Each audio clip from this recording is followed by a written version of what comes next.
Hello, my name is Amy Sturkey. I am a pediatric physical therapist. I'm here with my co-instructor. This is Bodie. And Bodie is helping me teach about torticollis. He does not have torticollis. One of the things you should do when a baby starts sitting, even if it's supported, is just look to make sure that they're symmetrical. That when you look at Bodie, his head is centered well over. You see those toys? Is that what you're looking at? His head is centered well over his trunk, and he is not really rounded in his sitting. His trunk is fairly upright. He has fairly good head control at this point, and you would expect that as a 4-month-old, that his head control is fairly well developed, and his trunk is pretty much straight now, not really rounded. He's obviously at this point not sitting yet on your own, but is starting to prop his arms down to help him sit. That's all perfect.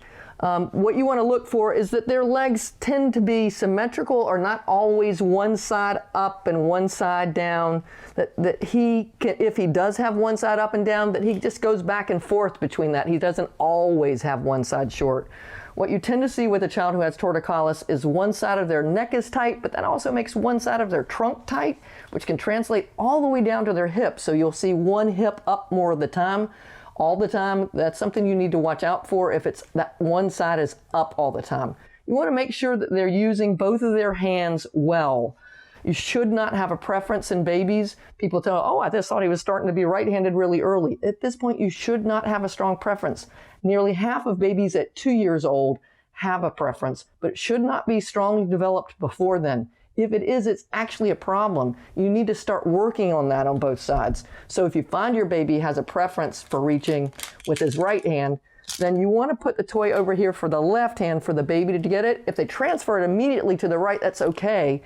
But you want to start encouraging them to use the opposite hand.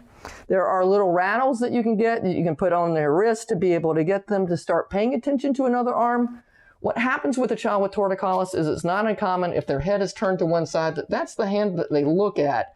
And then the other hand does not develop as well. There's some studies that show that kids that have torticollis end up being hand dominant to the side that they were looking toward. And so you don't want to encourage a baby to develop that earlier. You want to encourage them to learn on their own both sides. I had a child the other day that did not learn to transfer the toy. They would always transfer it from their non-preferred hand to this side and just did not transfer it the other direction for a really long time. So you just want to watch those things, and something as a parent you might not be in tune with. I see you reaching over here, and making sure that they're transferring the toys both directions. So these are the kind of things I look for in sitting. I hope this is helpful for you, and we'll look forward to seeing you next time. Thanks a lot. Bye-bye. If you liked this video and would like to be notified by email when the next video comes out, click the subscribe button here and click the golden bell icon and ensure notifications are enabled on your account.